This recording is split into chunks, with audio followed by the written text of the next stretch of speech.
Good evening. It is 5:35 on August 13th, 2014. It's the monthly meeting of the Urbana Human Relations Commission. Could we please have a roll call? Francis Rigberg Baker, Here. Kevin Bowersox Johnson, Here. Daniel Larson, Here. Lisa Mosley, Here. Peter Resnick, Here. and Aisha Lam Sobe. Thank you. Looking over the minutes from our June meeting, are there any edits, corrections that need to be made? If We not- need approval of the agenda first. Oh, I jumped to item 3, pardon me. Real quick here. So Looking at the agenda tonight, are there any additions or edits that need to be made? I'll make a motion to approve the agenda with the addition to new business of a discussion of, I don't know how we should put it, Gender-based advertising. gender-based advertising for services. Sounds good. Is there a second? I'll second. Thank you. All those in favor, please say aye. Aye. Opposed, the same? Okay, now I can get to my excitement. Looking at the June minutes, are there any additions, edits, corrections that need to be made? If not, is there a motion for approval? I move approval of the minutes. I'll second. All those in favor, please say aye. Aye. Aye. Opposed, the same? Thank you. Public participation. It's a time when we welcome voices from the community to talk. We'd love to hear from you. Thank you for coming. If you could, please introduce yourself. And Carol McCusick, 1907 North Cunningham. I haven't had a TV that gets UPTV, so I'm not up to date on what you see when a meeting starts late. Do you, are you seeing the people, but you can't hear them talking to each other? Is that what is happening, I wonder? And I guess I brought this up in another meeting that I think it's 2.01 in the Illinois Open Meetings Act. It seems to say that the meetings, are to be at the specified time and place. So I wonder, you could hem and haw, like in the process of introducing the first item on the agenda. If the chair wasn't here, that'd be a different problem. But I wonder if you have to start the meeting at the exact time, whether you have everybody you hope to have or not, I guess. People might assume that from the law, that so they wouldn't try to come if they thought they were going to be late. They say, oh, I missed the beginning of the meeting, I won't even try. So I think maybe that's what I'll say today. Thank you. Thank you. okay, thank you. Moving forward, old business. Todd, we have some EEO compliance review to discuss. Yes, if you, and really there's somewhat of a blending of old business and new business because they really have to do with the same thing. It has to do with A&R, mechanical and contractor services. And the review that we've done of the EEO certification application that they've submitted and the extent to which the recruitment efforts from the union have or have not been successful, and what does the union itself have to offer in terms of providing minority recruitment. Now, in my discussion with the main union, which is the laborers union, one of the things that came out is that most of the time when you think about a referral union, you assume that they do their referrals based upon seniority, and that other things are sort of subverted to that or sublimated to that overriding priority. However, in terms of the unions, in terms of the Labor 703, the initial indications that I've gotten is that when they receive a letter basically specifically requesting minority referrals, if there is a minority available, that then they send that minority. And I specifically asked whether or not it would trump seniority in that particular instance, and the answer, at least preliminarily, was yes. And so, and then the next question was, okay, well, help me to understand what is the racial composition of your membership at this point. I think they have a little over 1,000 members, maybe 1,050, based upon a 2012 filing that they've done. They're going to do another EEO3 filing this year that would explicitly say their workforce breakdown. And that's one of the things that we'll have to request in writing and get that from all of the unions. So if they have no one to refer on, which she says is often the case, then they have to go and or at least that's what I believe based upon the conversation, then they have to go to the next senior person. But she indicated that if they have a minority to refer on and they get those letters and they get that indication from a contractor, that they will refer that individual on. So, you know, I think part of it is getting the EEO3 reports, which basically is filed every 2 years by referral unions. It's a requirement. It's a federal requirement. So we'll try to get those. I think that should not be much of a problem. And then sort of continuing to dig. In terms of A&R, my understanding is just from my discussions with the head of human resources there, I think they have retained another minority. It's not reflected in this report. They've done it within the past several weeks. She seemed very excited about that. You know, I would say, you know, they have indicated, they've provided the letters that they've sent off to the unions. They've implemented applicant tracking. You know, they've done many of the things that would constitute good faith effort. It's just a question of, at some point, you know, where do you draw that line and say, no, we have to continue to look and continue to dig down to see whether or not there's any way to determine the root of this problem or of this circumstance. I won't call it necessarily a problem. Questions? Peter? So I seem to remember from our earlier discussion with A&R, they are actually asking all of their unions to provide minority workforce? Yes. And they've got the letters, they've provided the letters that show that. Now, in terms of the major one I wanted to get to, particularly to have for you today, because we've been swamped doing some other functions, is the laborers, because that's where they get the bulk. At least that was my understanding, where they get the bulk of their people from. And they do minority referrals, and that is a priority. As far as the other unions, we'll contact them and find out how they do it.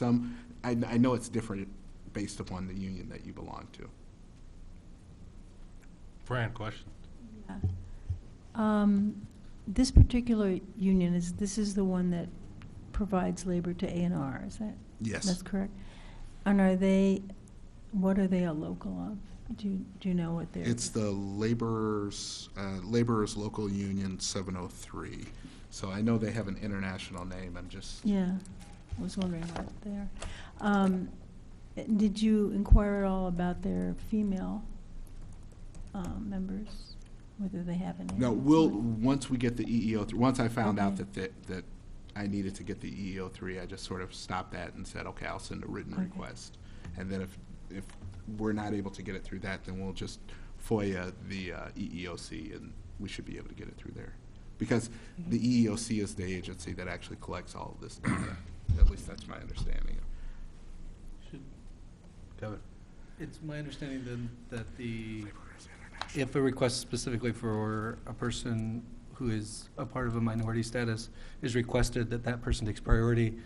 Is it my understanding that is actually not written policy within the union guidelines, though? You know, that's what I'll find out. Because for me, because that's she a seems concern very certain about it. So. in regards to how that impacts them and their process and whether or not they're actually violating union contract.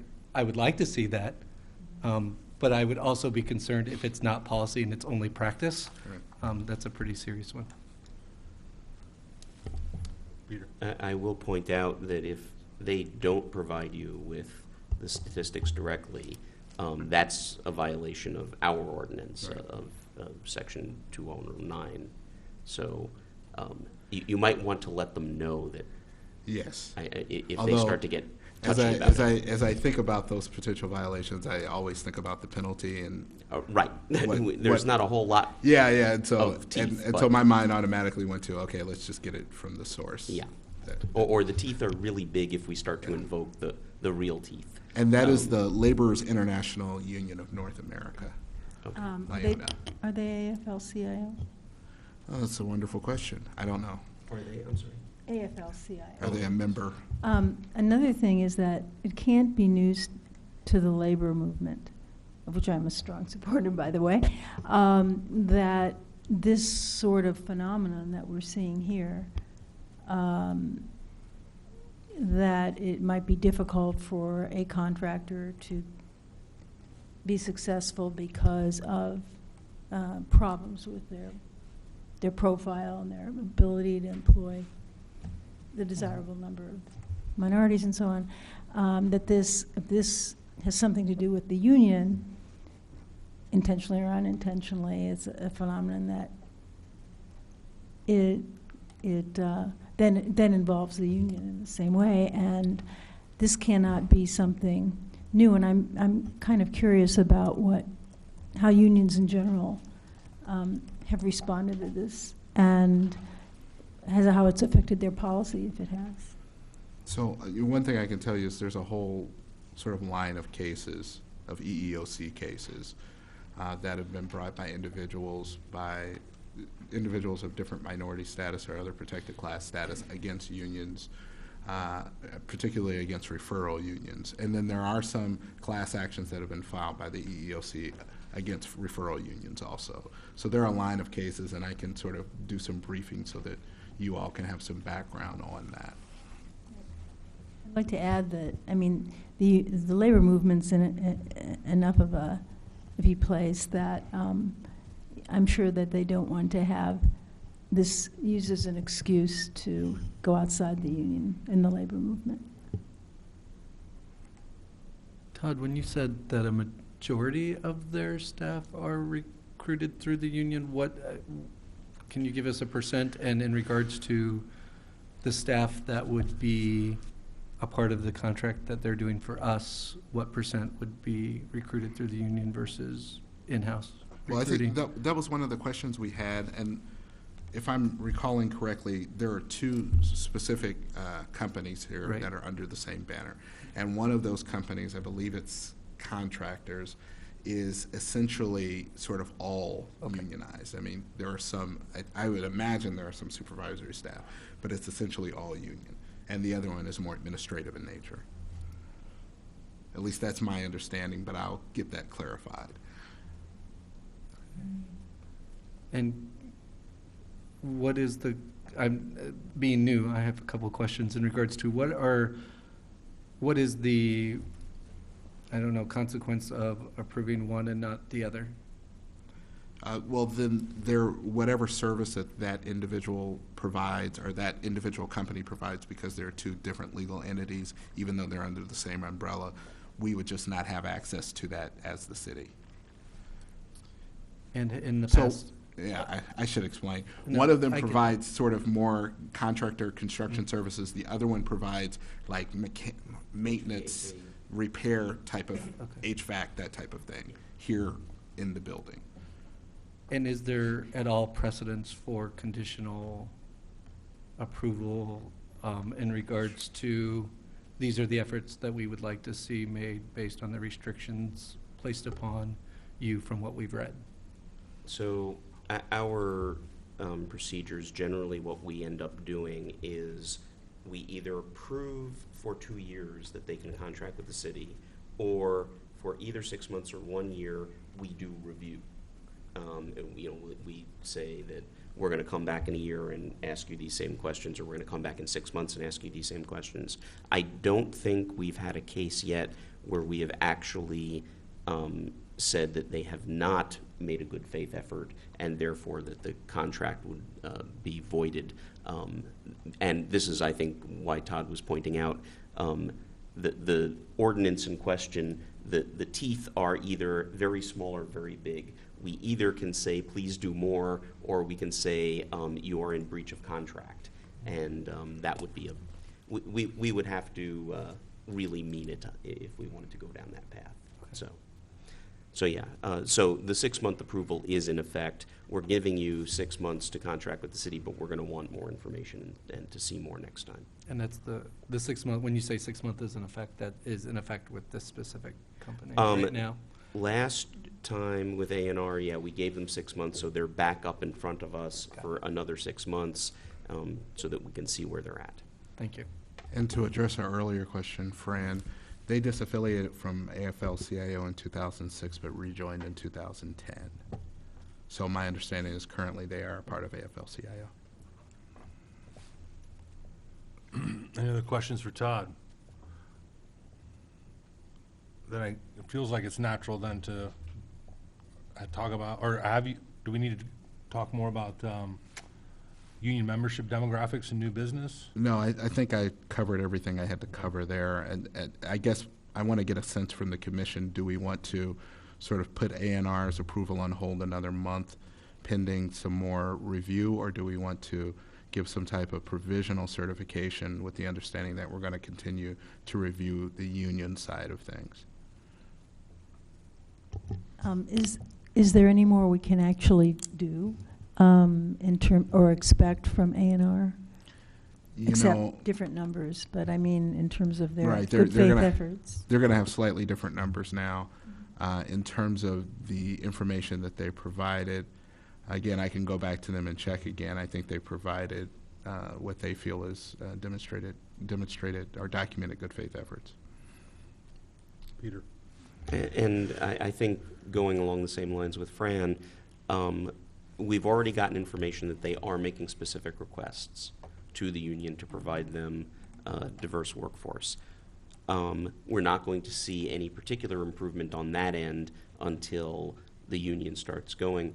I think the 6-month conditional approval, reminding them that we're going to revisit this in 6 months, gives us time to review with the union, see what's going on there, and if it's something that's interactive between A&R and the union, then we can address it in 6 months. But I don't think we're going to get much faster than that, so I don't see a reason not to approve them for another 6 months. I agree, and I think that, but we wouldn't want to go over the 6 months because there has to be a sense in the company and in the union that this is a real problem. Last question. Is there any precedent set in regards to other staffing organization structures where an organization uses a temporary staffing service, where their employment is majority through a staffing service, and did we hold them accountable to similar standards based on the makeup of the staffing service organization? We have not. I think so either. I don't think so. I guess that's the official answer. The extended answer, though, is when you're looking at most contractors that use referral unions, most of the time, in my understanding, their workforce is somewhat fluid, and it varies from season to season based upon who's sent to them. And so, in a sense, they're all sort of this type of very fluid, dynamic, temporary-based sort of temporary workforce-based providers. And so, to your specific question, no, in my recollection, we have not. But also, just to get a better understanding of the context of the contractor sort of, as they go from season to season, their workforce can change considerably. There's at least that's my understanding, based upon what's sent to them from season to season from the referral hall. I agree, and I just think, though, I just want to make sure that that if we've set precedents where the importance is on not only you as an individual company who you're recruiting, but who you're working with to recruit on your behalf. If we're saying it's equally important, then we need to treat both the same way, I think. The way the ordinance is structured, we can check on contractors, subcontractors, and any labor organizations that they use. I mean, the interesting thing is whether, like you used some sort of employment firm. I think a temp agency would probably simply count as a subcontractor. But if you used some sort of recruiting firm, that would be interesting. But I don't think I think if they filled out our form, they would have to indicate what they do in order to hire, and so they would probably point to the recruiting firm, but I don't know that we ask it in that fine-grained a way. It might be an interesting thing to make sure we add to the form next time we do a revision.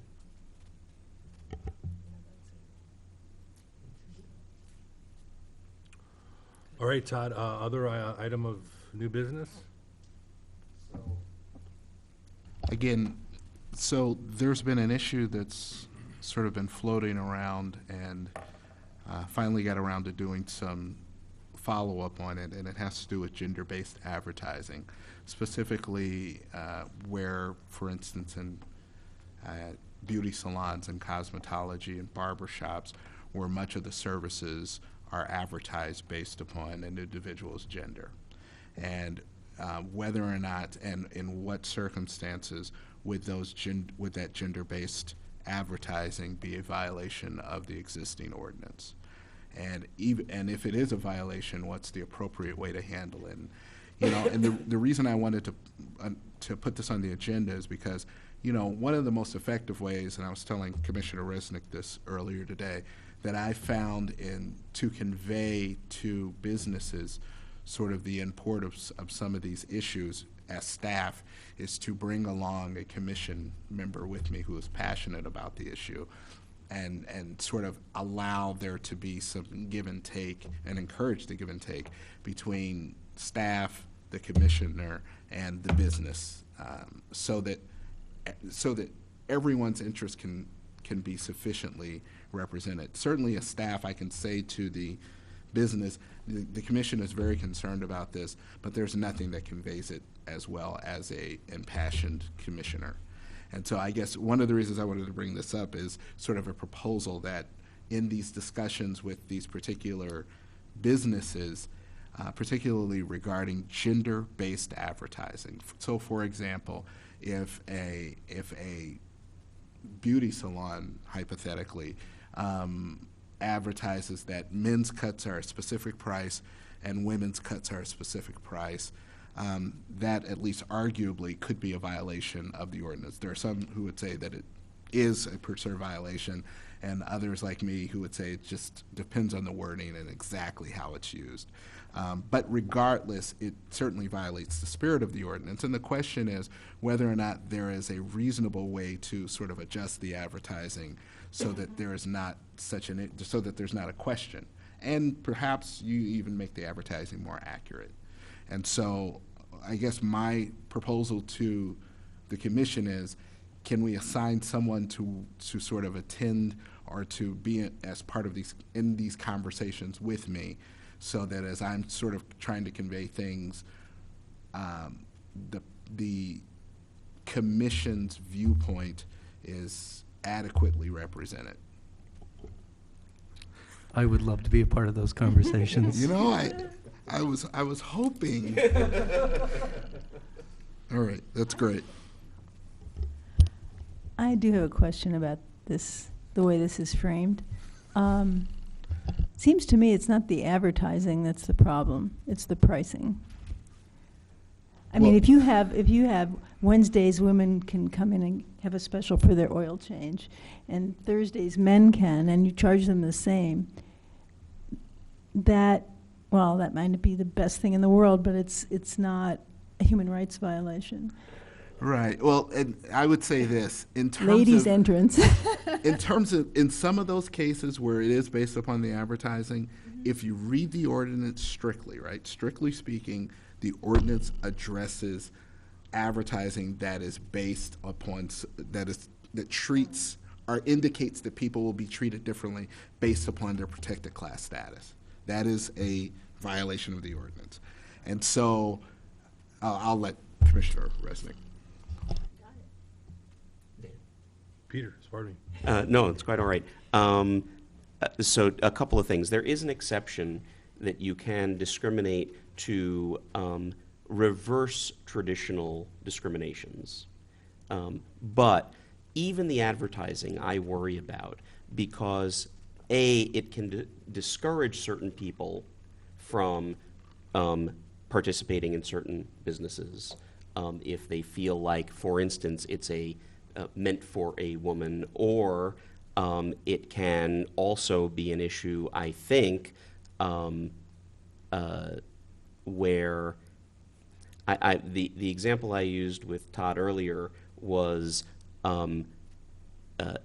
it would be deeply problematic, I think, to advertise at a restaurant meals for black patrons one price, meals for white patrons another price, even if what you meant by that was, well, traditional African American foods versus traditional European foods at a buffet. I think the advertising itself is problematic because it is encouraging that discrimination to go forward. I agree. I think I agree with you that the advertising is a problem, but it's not the only problem. It's not. I mean, the other thing here is, there are different prices being charged, at least labeled as gender, and I think that actually does carry forward. Listen, and that's yeah. the real deeper problem. Women go get their haircuts in barbershops. I did as a teenager. And lots of women wear men's shoes. And I imagine that, as I know from a woman's perspective, men may do the same things. So that's a very large cultural and retail issue. And the commercial one issue. other traditional one, and I don't think it exists in this town anymore, was dry cleaning. Where women's blouses cost more than men's. And I think eventually the dry cleaners changed things over so that ruffles cost more or silk cost more or whatever it was. But yeah, that was having the same kinds of issues. I have to say I do regard this as a sign of progress in our culture. I Kevin, just want to add that I think these kind of advertisements also limit what diversity is and how people label themselves, and it forces people to choose a box that they may not wish to choose. Things such as men's cuts, women's cuts ignore the transgender community. A person who sees that in the oil change place, even though there's male on Monday and women on Tuesday, a person who identifies as transgender, there's no day for them. That's not, and it's not only bad from a policy procedure, but it's bad from a business perspective, and the fact that that person isn't going to feel comfortable coming to them. And so I think whenever we start encouraging this division and the continuation of binary identities, then we're doing an injustice to our community. Any other I questions or comments? I just have to say I agree with that, and I thank you for, bringing that up, because it's a matter of education, even if you think you already are educated. Great. Alrighty, Todd, moving on to staff report. Where would you like to begin? I'd like to begin with the monthly complaint activity report. As you can see here, since the last time we met in June, there have been 4 contacts that have been made, 1 for housing, 3 for employment. The housing one was a Section 8 issue that really had to do more with tenancy than it had to do with discrimination based upon Section 8. So at least initially, the referral was made to the tenants union. There is a possibility that that could come back. Are there any questions? I just wanted to make sure with that one. Okay, yes. There is an employment issue based upon disability. I'm still waiting on that individual to get me certification of the medical condition, which is sort of a prerequisite. Either that or, well, in this particular instance, it would be a prerequisite. And then there's an employment issue based upon race that was referred to the EEOC because it was a county case, and then another employment case that was referred to the EEOC because it was in the county and not in the city. Any questions with those? All right. Taking a look at the case status, UC 130709. I'm actually currently drafting an initial determination in that particular case. In UC 140201, I'm actually trying to get in touch with the respondent to schedule a fact-finding interview. We'll continue to try and do that because the case, to be quite honest with you, is very straightforward. I just need to do an interview with the decision maker, and as soon as I've done that, we're going to be able to move straight to an initial determination because it was very clear and a very interesting sort of case that will probably come your way. And then 140504,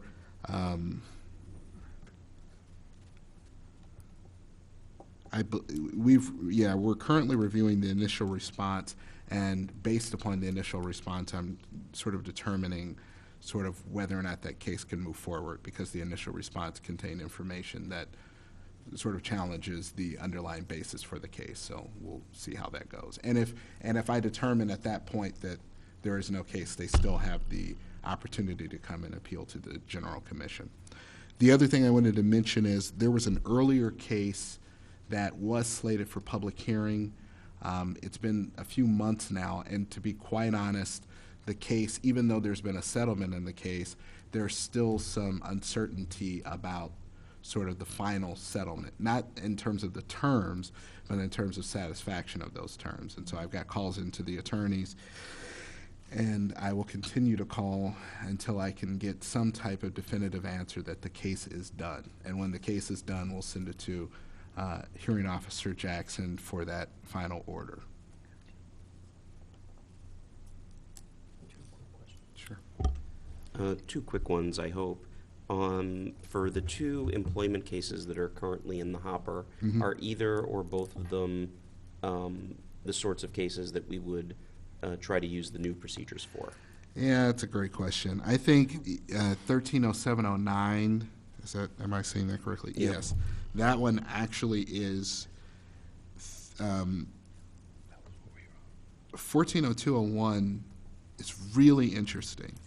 And so there aren't a lot of facts. Generally, when I think of using a hearing officer, I think of a multiple day hearing where, you know, There's going to be a lot of testimony. There's going to be a and lot of testimony, evidence, yeah. and you guys are going to have to be sort of schlepping back here 3 and 4 and 5 days for 2 weeks or something like that.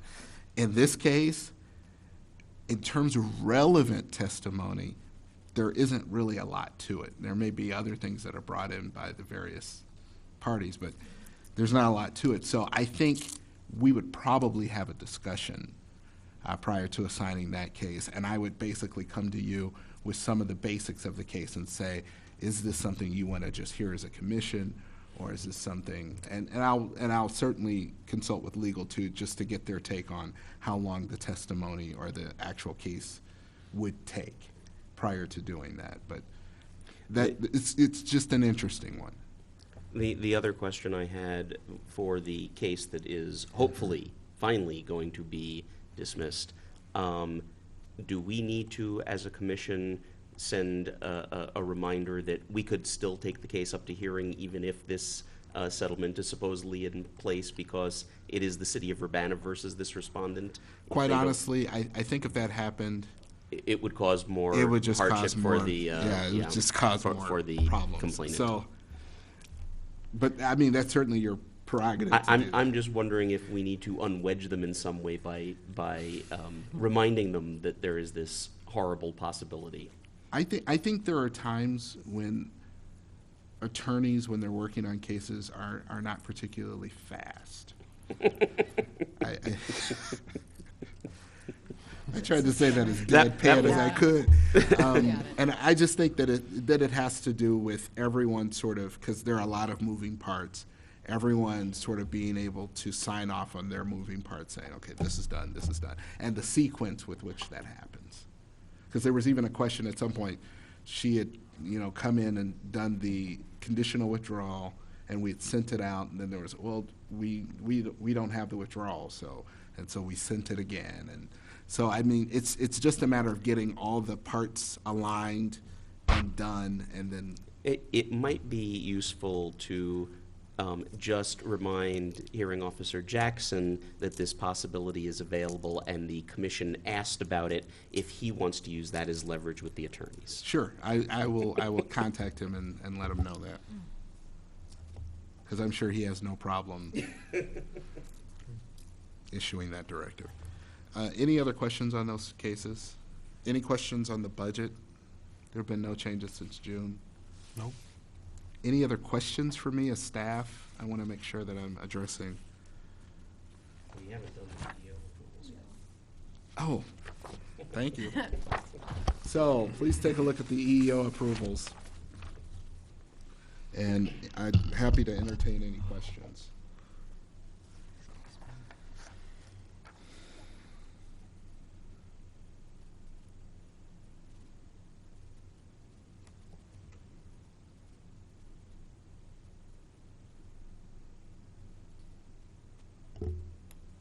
Todd, I had a quick question in regards to, in reading some of the documentation that we received from some of the vendors, I noticed that their harassment and discrimination policies only include the federal required, but don't expand into the 19 covered protected classes that the city of Urbana protects. Do we address that in any way, shape, or form in asking them to make sure they understand we would expect them to expand those policies to the 19 protected classes that the city of Urbana identifies? Yeah, you're hitting on a point that has to do with an inconsistency. I'm not sure if it's an inconsistency and actually our ordinances. Because, so you're talking about the human rights ordinance. And what this has to do with contract compliance has to do with Administrative Section 2119. And that list that is there, it has to do with us hiring contractors, and workforce composition is much more truncated. And so one of the things that you're seeing is that, and I think that was based upon, if I'm not mistaken, I've always assumed it was based upon the federal OFCCP standards, the Office of Federal Contract Compliance, whose categories are less than Title VII. And so I always assumed that our language in Section 2119 was meant to mirror the Office of Federal Contract Compliance Programs language, as opposed to mirroring sort of the Human Rights Ordinance language. And so that's a very long way of saying that the list of categories that are actually in the ordinance in 2019, if I'm recalling correctly, are less than under the Human Rights Ordinance. And which, it doesn't mean that we can't ask them to expand their categories. What it does mean is if there's ever a point where we try to enforce workforce diversity standards based upon the ordinance as opposed to Section 2119, I'm not exactly sure we'd be able to enforce that. Because the ordinance has to do with sort of positive discrimination, right? I make an overt act of discrimination. Section 2119 has to do more with affirmative action and making efforts to have more of a diverse workforce. It is important that all the employers in Urbana should know that who's covered, what kinds of discrimination are actionable in Urbana, per se. But it's really protects not just 19 classes. I see it as protecting everyone, anyone who is treated differently on a job for something irrelevant to that job. And it is important that everyone in Urbana, both employees and employers, are aware of that, so that it gets exercised as much as needed, I should say. I didn't even remember this. I'm just looking at 2119 right now. It's only in the purpose and declaration that it mentions race, color, religion, sex, or national origin. But in the requirements of what they are to provide, it mentions none of those, except it says that they agree to submit to Human Relations Commission upon request statistical data concerning employee composition on race, color, job description, and compensation. So we're already beyond what we've asked them for more than that. Necessarily doesn't include some of the other categories. That's right. So, yeah. We could try and make this more consistent at some point, but that means going to the city council if we really wanted to legislate it. Yeah. So then the other question I have then is, in looking at the paperwork, I also didn't see anything as to whether or not we consider whether or not any violations of even their own local ordinances surrounding employment have come to surface in regards to our decision of whether or not to let them contract with us. Do we take that into consideration at all? Do we look into that information to see if any complaints were filed, whether it be from employees and gone further in the process that would make us weary of whether or not this employee is deserving? And I can say very clearly at this point, no, we don't take that into consideration. Back to these EEO numbers. Are there any questions for Todd? Todd, Institutiform, 6 months? Yes. I was wondering, I don't remember that's the, looks like we gave them a year last time. Yeah, and I think a lot of this, it had to do with, they're actually doing worse. It had to do with their female representation more than anything. It's 30%. So, yeah, so their minority participation is really high, right? Yeah. However, their female participation is low. And we had the discussion last time, and it was the sense of the commission that the female participation was so low, it was so well out of the norm, that that even though their minority participation was up to par, and actually even beyond par, that there was a recognition that we wanted to acknowledge that Okay. in the certification. Sounds good. Just wanted to check.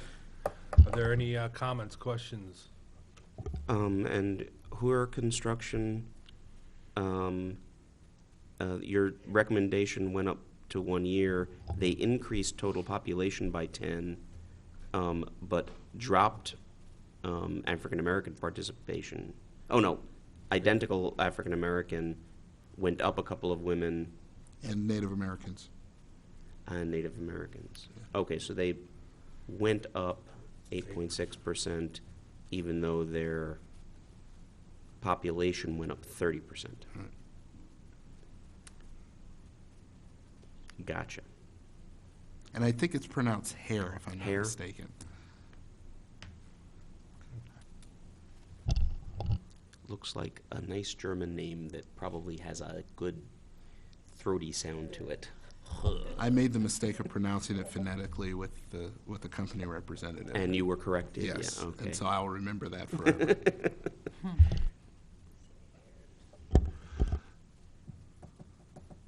So we have 3 certifications and 7 renewals. Should we divide those, do them all in one? Are there any corrections, alternative certifications we want to go with? Or accept staff recommendations? I'm good with staff recommendations. So I'll motion that we accept the staff recommendations. Okay. I'll second it. So that will be, run through the list real quick. 2 years for Desmond Associates, 1 year for Midwest Engineering, 1 year for Staley Concrete, 6 months for A&R Mechanical Contractors, 6 months for A&R Mechanical Services, 1 year for Clark Dietz, 1 year for Hare Construction, did I say that right? 6 months for Institutiform, butchered that. 1 year for Stark Excavating, and 2 years for Upkeep Maintenance. Any last discussion? If not, all those in favor, please say aye. Aye. Opposed, the same? Great. Ty, anything else for staff report? No, and now I can ask, does anyone else have any additional questions? All right. Are there any announcements anyone would like to make for either the commission or the community? Otherwise, we are adjourned for the evening. See everybody next month.